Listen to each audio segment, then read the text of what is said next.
आज हम बात करेंगे न्यू टॉपिक पोलराइजेशन की।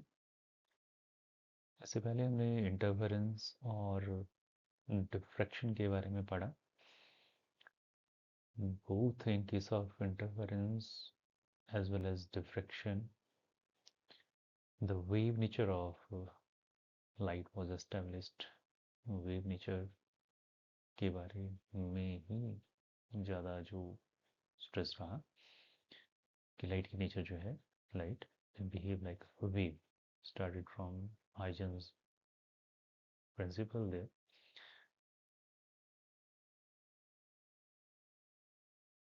फिर कोई चीज़ मिसिंग थी तो वो थी इसकी ट्रांसवर्स नेचर। लाइट की नेचर जो है ट्रांसवर्स होती है, 12th में आप लोगों ने स्टडी किया है। It's nature is transverse.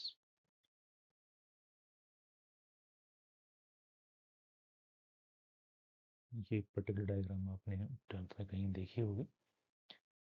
This orange line that represents your, this is orange wave that represents simply your how electric field vector is varying, and the blue one that represents your how the magnetic field vector is varying there.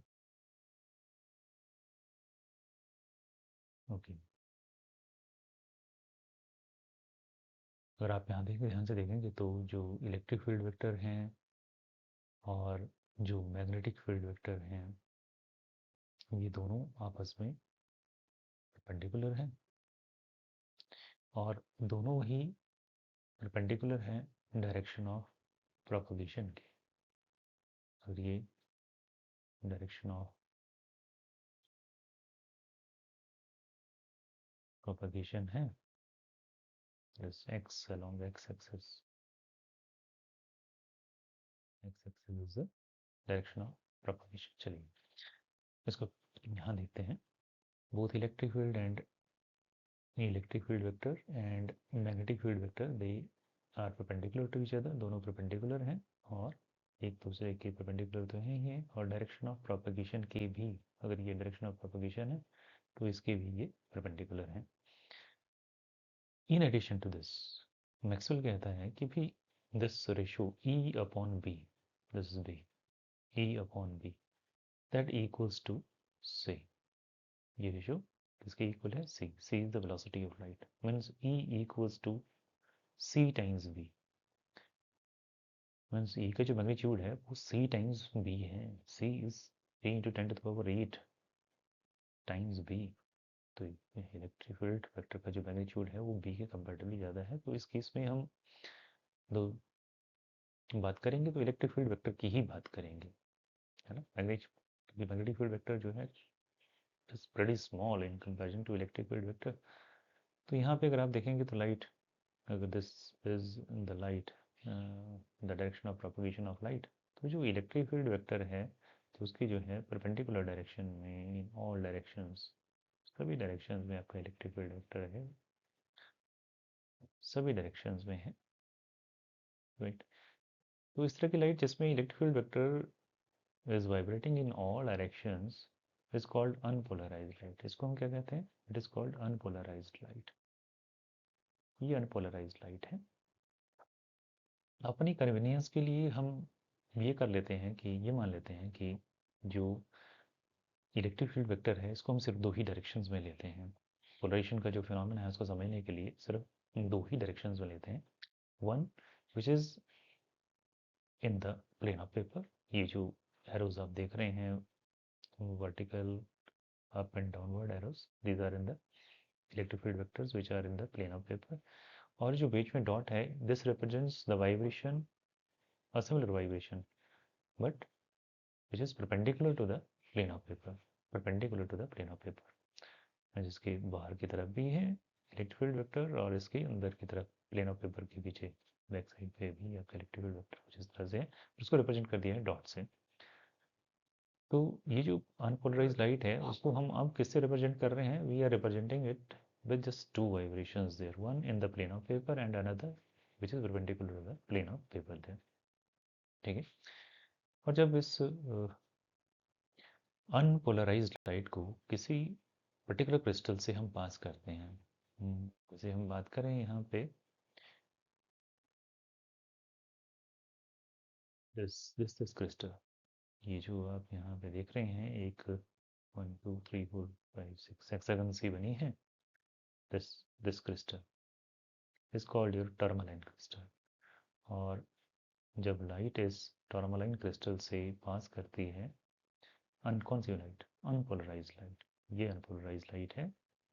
This is unpolarised. अब तो clear हो गया, क्योंकि यहाँ पे एक 2 vertical arrows हैं, up and down words, और एक डॉट है बीच में। तो ये कैसे क्या रिप्रेजेंट कर रहा है? This this is representing your unpolarised light, है ना। तो ये अनपोलराइज्ड लाइट है। अनपोलराइज्ड लाइट इसमें से पास कर रही है, एक टर्मलाइन क्रिस्टल से पास कर रही है, और टर्मलाइन क्रिस्टल को इस तरह से कट किया जाता है कि इसकी जो एक्सिस है that remains parallel. Parallel sorry, it is cut along its axis, है ना। इसको इस तरह से कट किया जाता है ना, कि it is cut along its axis. और जब इसमें से पास करती है तो अनपोलराइज्ड लाइट जब इसमें से पास करती है, तो उसमें से आप देखेंगे तो बाद में जो लाइट, जो वाइब्रेशंस मिल रही हैं, these vibrations, they these are parallel to the axis is AB is the axis of this tourmaline crystal. इस टॉर्मलाइन क्रिस्टल की जो एक्सिस है वो है AB, this one. AB is the axis.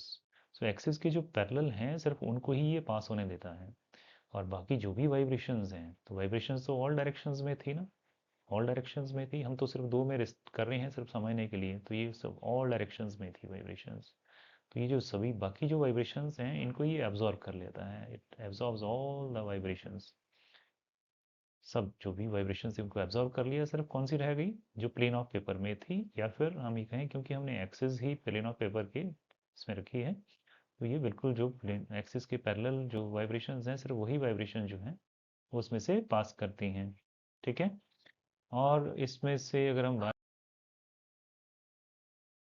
अब हम बात करें कि इसमें से जो लाइट वेव्स पास कर रही हैं, ये कौन सी हैं? Now these are polarised they are restricted in one direction.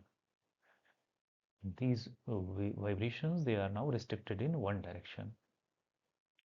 So this phenomena of restricting light vibrations in one direction which is perpendicular to the plane of to the direction of propagation of light, ये direction of propagation of light है, इसके perpendicular direction में अगर हम restrict कर देते हैं vibrations को, तो हम उसको कह देते हैं that this particular phenomena is polarisation, phenomena of polarisation. ठीक है। अच्छा, अब जिस प्लेन में ये वाइब्रेशंस हो रही हैं, उस प्लेन को हम कहते हैं plane of vibration. ADCB is the plane of vibration, whereas the plane which is perpendicular to this ABCD, that is your KLMN, this is called your plane of polarization। तो इसमें कंफ्यूज नहीं होना है। Plane of polarisation वो plane है which is perpendicular to the plane which contains the vibration, जिसमें vibrations हैं, उस प्लेन के परपेंडिकुलर जो प्लेन है उसको प्लेन ऑफ पोलराइजेशन कहते हैं। ठीक है। इसको मैं एक बार फिर से बता देता हूँ कि लाइट वेव्स अगर पहले देखें तो कैसी थी? अनपोलराइज थी, दिस वर अनपोलराइज्ड। और जब ये क्रिस्टल टॉर्मलाइन क्रिस्टल में से किस में से पास किया हमने? टॉर्मलाइन क्रिस्टल में से, टॉर्मलाइन क्रिस्टल में से उनको पास किया। और टॉर्मलाइन क्रिस्टल में से लाइट वेव्स कौन सी पास करती हैं? जो वाइब्रेशंस कौन सी पास करती हैं? जो इस एक्सिस के पैरेलल हैं, बाकी सबको ये एब्जॉर्ब कर रहा है। ठीक है। तो इस तरह से हमने उनको एक पर्टिकुलर डायरेक्शन में रिस्ट्रिक्ट कर दिया। और किस डायरेक्शन में रिस्ट्रिक्ट किया? एक सिंगल डायरेक्शन है, और वो परपेंडिकुलर है to the direction of propagation of light.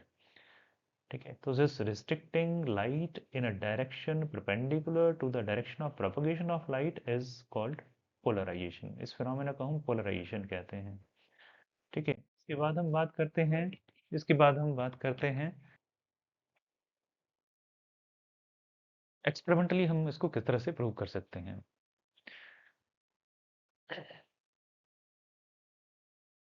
और यहाँ ध्यान देंगे तो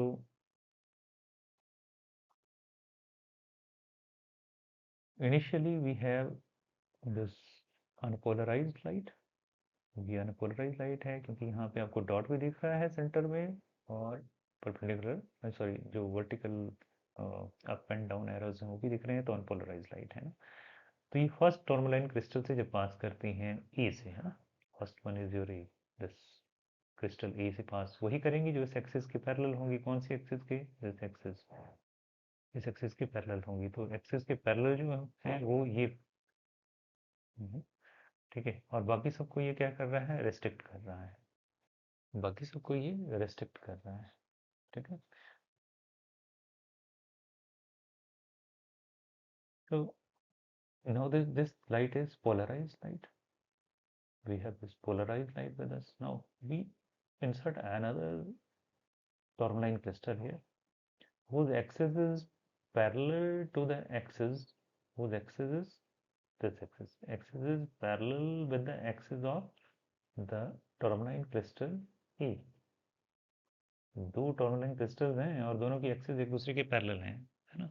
तो ये जो पोलराइज लाइट है ये एज इट इज इसमें से पास हो गई। तो we get this polarise light as it is after this tourmaline crystal be there. जो टॉर्मलाइन क्रिस्टल ए है इसको हम कहते हैं पोलराइजर, ये पोलराइज करता है। और जो सेकंड हम यूज कर रहे हैं उसको हम यूज करेंगे एज ए एनालाइजर, ये एनालाइज करेंगे, इससे हम एनालाइज करेंगे। देखिए, जब लाइट अनपोलराइज्ड है तो उसकी कुछ इंटेंसिटी है, जब ये पोलराइज होती है तो उसकी इंटेंसिटी कम हो जाती है, क्योंकि इसकी जो बाकी वाइब्रेशंस हैं वो तो इसने एब्जॉर्ब कर ली। जो वाइब्रेशंस बाकी थी उन वाइब्रेशंस को तो इस टॉर्मलाइन फर्स्ट क्रिस्टल ने ही एब्जॉर्ब कर लिया, तो यहाँ पे इंटेंसिटी थोड़ी सी कम हो जाती है, ठीक है। तो इन ये जो पोलराइज लाइट है इसकी इंटेंसिटी कम है, ठीक है। अब ये सेम इंटेंसिटी हमें यहाँ मिल रही है। ये तब मिलेगी जब हमारे जो दोनों टॉर्मलाइन क्रिस्टल हैं इनकी एक्सिस एक दूसरे के पैरेलल हैं। पर इनकी अगर इस टॉर्मलाइन क्रिस्टल को, कौन सा बी, सेकंड वाले को अगर हम रोटेट करते हैं, इसकी एक्सिस को अगर रोटेट करते हैं तो इसकी इंटेंसिटी कम होती जाती है। यहाँ पे जो पोलराइज लाइट है इसकी इंटेंसिटी कम होती जाएगी। अब देखिए नेक्स्ट वाले पिक्चर में, तो अब इस टाइम पे ये जो टॉर्मलाइन क्रिस्टल बी है इसकी जो एक्सिस है बिल्कुल परपेंडिकुलर है एक्सिस ए की, है ना। जो टॉर्मलाइन क्रिस्टल ए है उसके बिल्कुल परपेंडिकुलर है। अगर इसकी एक्सिस इस तरह से है तो इसकी जो एक्सिस है वो बिल्कुल इसके परपेंडिकुलर है, इस डायरेक्शन में बिल्कुल परपेंडिकुलर है, 90 डिग्री पे है। और जब 90 डिग्री पे है तो उस टाइम पे जो लाइट है दैट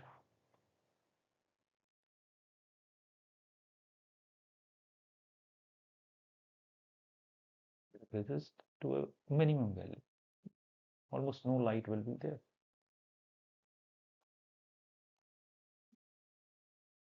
तो ऐसा नहीं है कि टॉर्म लाइन क्रिस्टल को जस्ट हमने मूव किया थीटा एंगल से तो ये लाइट जो है यहाँ पे आपको लाइटिंग मिले, no, intensity decreases with rotation. जैसे हम इसको रोटेट करते हैं तो 30 डिग्री पे कुछ इंटेंसिटी कम होगी, 45 पे और कम होगी, 50 पे और कम होगी, है ना, 60 पे और कम होगी, तो 90 पे जाके it becomes almost zero. 90 degree जब दोनों दोनों की एक्सिस जब 90 डिग्री पे हो जाएंगी पोलराइजर और एनालाइजर की, तो उस टाइम पे हमारे पास जो है यहाँ पे लाइट जो है that that becomes almost zero थे। तो ये जो एक्सपेरिमेंट है ये, इसे हम ये कंक्लूड कर सकते हैं कि लाइट की जो नेचर है वो ट्रांसवर्स है कि नहीं, है ना? क्योंकि फर्स्ट वाले ने इसको पोलराइज किया तो पोलराइज करने के बाद जो लाइट की इंटेंसिटी थी, जो वाइब्रेशंस थी, वो एक पर्टिकुलर डायरेक्शन में हमें मिल रही थी, और एनालाइजर ने जब उसको 90 डिग्री पे लेके गए तो that becomes zero. That means actual में ही जो वाइब्रेशंस, वैसे तो लाइट की इंटेंसिटी हमें दिखती है ना, we can not see these electric field vectors vibrating like this, तो वहां पे तो हमें इंटेंसिटी मिलेगी, है ना। पर this intensity that goes to zero there as we rotate this analyser B by 90 degree, by 90 degree there. So that means जो लाइट है उसकी नेचर कैसी है? ट्रांसवर्स है। और किससे पता चला? ये हमें चला पोलराइजेशन से पता। किससे पता चला? पोलराइजेशन इफेक्ट से पता चला है। चलिए आगे चलते हैं और बात करते हैं इसी के ऊपर बेस्ड एक लॉ की जिसको हम कहते हैं मेलिस लॉ। मेलिस लॉ कहता है कि भी जो ये एनालाइजर है, एनालाइजर के बाद जो हमारे पास इंटेंसिटी यहाँ मिल रही है, इंटेंसिटी यहाँ हमें मिल रही है, right, it is proportional to this intensity after this analyzer, that is proportional to the angle between the axis of transmission of polarizer and axis of transmission of analyzer. इन दोनों axis के बीच में कितना angle है, right? It is, sorry, not, it is proportional to square of cos of the angle between these two axes. That is proportional to square of this. It is written somewhere. It's the intensity of the polarized light transmitted through analyzer, means analyzer के बाद, it is proportional to, it is equal to square of cosine of the angle between the plane or axis of transmission of analyzer and the polarizer. तो इन दोनों के बीच में, इन दोनों axis के बीच में एंगल है, उसका कोसाइन और उसके स्क्वायर के ये प्रोपोर्शनल है. It is written here, this I intensity, ultimate intensity is proportional to square of cos of the angle theta. Theta is the angle between these two axes. कौन सी axis? Axis, this axis of tourmaline crystal A and axis of tourmaline crystal B there. Okay. So, इन दोनों के बीच में जो angle है, ठीक, हम इस तरह से लेना है ऐसे. अगर ये, क्योंकि हम एनालाइजर, सॉरी, पोलराइजर को तो चेंज नहीं करेंगे, जो चीज़ चेंज हो रही है, जिसको हम रोटेट कर रहे हैं, उसको एनालाइजर को कर रहे हैं. तो अगर ये एनालाइजर की एक्सिस है, तो इन दोनों के बीच में एंगल क्या है? This angle is theta. This angle is theta. So this Malus law, it says that the intensity here, this intensity here, intensity of light here, that is proportional to square of cos of the angle between these two axes there, these two axes there. अच्छा, चलिए अब इसको थोड़ा सा prove भी कर लेते हैं. तो हम ये मान के चलते हैं कि जो यहाँ से पोलराइजर से जो रेज पोलराइज्ड लाइट निकल रही है, ये पोलराइज्ड लाइट जो निकल रही है, इसका जो एम्पलीट्यूड है वो हमने स्मॉल ए एज्यूम कर लिया है. Let it be represented by small A, ठीक है. और now if we rotate this analyser, इस एनालाइजर को थीटा एंगल से अगर हम रोटेट कर देते हैं, थीटा एंगल से रोटेट कर देते हैं, जैसे हमने यहाँ पे किया ना, ये this belongs to analyser and this one belong to your polariser, तो इन दोनों के बीच में एंगल कितना है? थीटा है.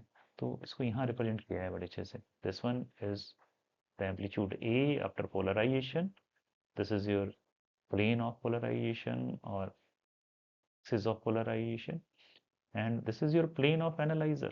मीन्स थीटा एंगल से आपने रोटेट कर दिया ना, तो उसकी एक्सिस जो है वो इस डायरेक्शन में होगी. तो जिस डायरेक्शन में एक्सिस है, उस डायरेक्शन में से जो कंपोनेंट पास कर रहा है, that is A cos of theta. A cos of theta will pass through the tourmaline crystal B. Mean analyser में से जो पार्ट पास करेगा, तो उसको एक कंपोनेंट पास करेगा ए का. ए कंप्लीटली पास नहीं हो रहा है ना. तो जैसे जैसे थीटा बढ़ता है, वैसे वैसे ये component obviously that will keep on decreasing, है ना. Theta 0 is 1, theta 90 is 0, cos of theta 0 is 1 and cos of theta 90 is 0. तो जैसे जैसे हम थीटा इंक्रीज करेंगे, तो उसके साथ साथ में तो जो ये एम्पलीट्यूड है ये भी डिक्रीज करेगा, ए cos of theta भी डिक्रीज करेगा, है ना. ठीक है. और जो उसका परपेंडिकुलर कंपोनेंट है, that will be represented by a sin of theta, है ना. a sin of theta is absorbed there, means A का कुछ पार्ट जो है एब्सॉर्ब कर लिया एनालाइजर ने, और कुछ जो है उसमें से ट्रांसमिट कर रहा है. जो ट्रांसमिट कर रहा है वो है ए कॉज ऑफ थीटा. तो ये एम्पलीट्यूड जो है इसमें से ट्रांसमिट कर रहा है. तो यहाँ लिखा है, देखिए, A cos of theta parallel to plane of transmission of the analyser. ये एनालाइजर के ट्रांसमिशन एक्सिस के पैरेलल है, जबकि ए साइन ऑफ थीटा उसके परपेंडिकुलर है. So it got absorbed. So which is the particular component which is responsible for transmission is a cos of theta. This component is transmitted through the analyzer. तो अगर ये पास हो रहा है, तो obviously intensity की इसकी वजह से ही होगी. और इंटेंसिटी होती है square of the amplitude, so it is proportional to square of the amplitude, so it will be simply square of A cos of theta. Proportionality को साइन हटाएंगे तो ए के A square cos square theta. तो जो हमने शुरू में आलोचना ने कहा था ना कि A square is nothing, it is your I naught, कि A square is your maximum intensity. Maximum intensity means after polarisation, है ना। Maximum intensity means the intensity here somewhere here in between here, this is your I naught. यहाँ पे जो intensity है वो आई not है ना। This one, sorry, this one is I not, this one is I not, intensity here is I naught, और इसके बाद जो आती है दैट इज आई, ठीक है। This I, now you can see here I equals to I naught cos square theta, तो हम कह सकते हैं ना intensity after analyzer I is proportional to square of cos of the angle theta. Theta is the angle between the two axes. Which one axis? Axis of polarizer and axis of analyzer. इन दोनों के बीच में, इन दोनों के बीच में